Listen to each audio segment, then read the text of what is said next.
Selamat siang, perkenalkan saya Putri Stika Primayani dari kelompok 3D. Di sini saya akan menjelaskan mengenai pasien safety di rumah sakit. Sebelumnya, apa sih itu pasien safety?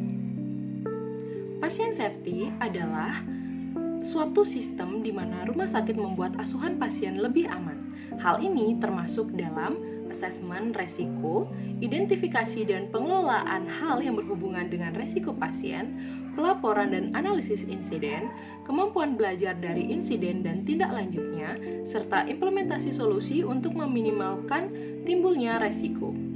Sistem ini mencegah terjadinya cedera yang disebabkan oleh kesalahan akibat melaksanakan suatu tindakan atau tidak mengambil tindakan yang seharusnya dilakukan, menurut Depkes RI tahun 2006.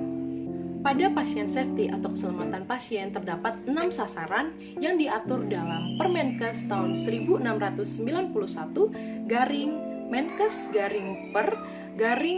Romawi tahun 2011. Adapun ke-6 sasaran yang dimaksud adalah yang pertama, ketepatan identifikasi pasien. Rumah sakit mengembangkan pendekatan untuk memperbaiki dan meningkatkan ketelitian identifikasi pasien, karena kesalahan atau keliru dalam mengidentifikasi pasien dapat terjadi di hampir semua aspek atau tahapan diagnosis dan pengobatan. Nah, maksud dari sasaran ini adalah untuk melakukan 2 kali pengecekan, yaitu yang pertama, untuk identifikasi pasien sebagai individu yang akan menerima pelayanan atau pengobatan, dan kedua, untuk kesesuaian pelayanan atau pengobatan terhadap individu tersebut.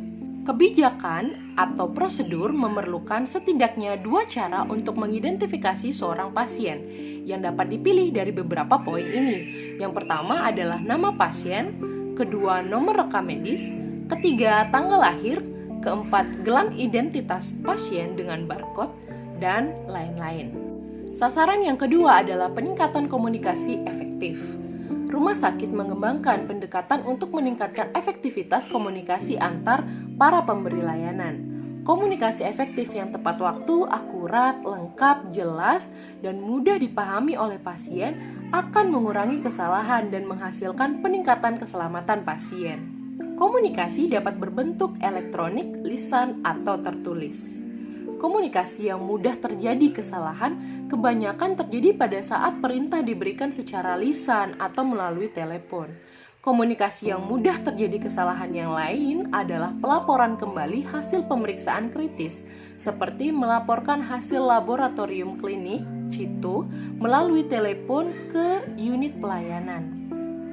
Maka dari itu, rumah sakit secara kolaboratif mengembangkan suatu kebijakan dan prosedur untuk perintah lisan dan telepon, termasuk dalam mencatat perintah yang lengkap atau hasil pemeriksaan oleh penerima perintah. Kemudian, penerima perintah membacakan kembali atau readback perintah atau hasil pemeriksaan dan mengkonfirmasi bahwa apa yang sudah dituliskan dan dibaca ulang adalah akurat. Sasaran yang ketiga, peningkatan keamanan obat yang perlu diwaspadai atau high alert. Rumah sakit mengembangkan suatu pendekatan untuk memperbaiki keamanan obat-obat yang perlu diwaspadai sebagai golongan high alert. Bila obat-obatan menjadi bagian dari rencana pengobatan pasien, manajemen harus berperan secara kritis untuk memastikan keselamatan pasien. Obat-obat yang perlu diwaspadai yang tergolong dalam high alert medication adalah obat yang sering menyebabkan terjadinya kesalahan atau kesalahan serius, obat yang berisiko tinggi menyebabkan dampak yang tidak diinginkan, seperti obat-obat yang terlihat mirip dan kedengarannya mirip. Kebijakan atau prosedur yang dikembangkan oleh rumah sakit yaitu untuk membuat daftar obat-obat yang perlu diwaspadai berdasarkan data yang ada di rumah sakit. Selain itu, mengidentifikasi area mana saja yang membutuhkan elektrolit konsentrat seperti di IGD atau kamar operasi, serta pemberian label secara benar pada elektrolit dan bagaimana penyimpanannya di area tersebut, sehingga membatasi akses untuk mencegah pemberian yang tidak sengaja atau kurang hati-hati. Sasaran selanjutnya adalah kepastian tepat lokasi, tempat prosedur, dan tempat pasien operasi, di mana rumah sakit mengembangkan suatu pendekatan untuk memastikan tepat lokasi, tepat prosedur, dan tempat pasien.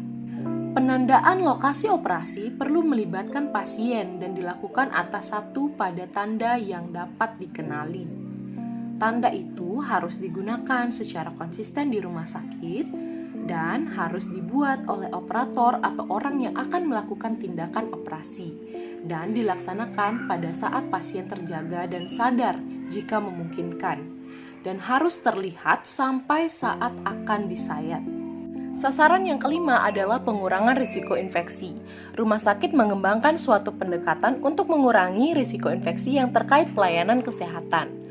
Pencegahan dan pengendalian infeksi merupakan tantangan besar dalam tatanan pelayanan kesehatan, dan peningkatan biaya untuk mengatasi infeksi yang berhubungan dengan pelayanan kesehatan merupakan keprihatinan besar bagi pasien maupun para profesional pelayanan kesehatan.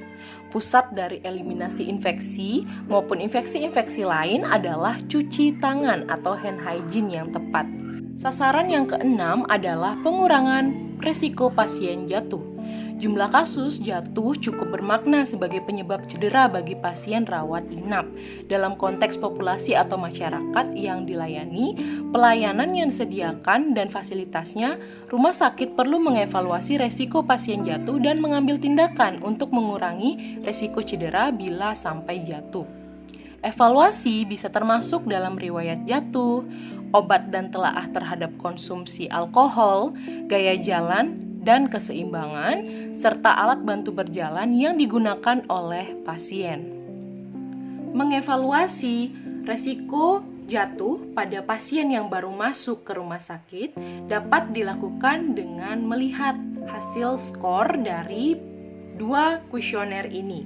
Kuesioner yang pertama adalah Humpty Dumpty bagi anak-anak yang berusia di bawah 12 tahun dan Volmore Scale bagi pasien dewasa hingga lansia, yang nantinya setelah didapatkan skornya maka akan dapat dikategorikan dalam resiko jatuh baik itu ringan, sedang maupun berat, sehingga dapat dilakukan pencegahan resiko jatuh bagi masing-masing pasien. Baik, itu tadi merupakan penjelasan singkat tentang pasien safety, yang dimana di video ini kita terfokus pada 6 sasaran keselamatan pasien atau pasien safety. Baik, sebelumnya terima kasih banyak sudah menonton dan mohon maaf bila ada salah kata. Selamat siang.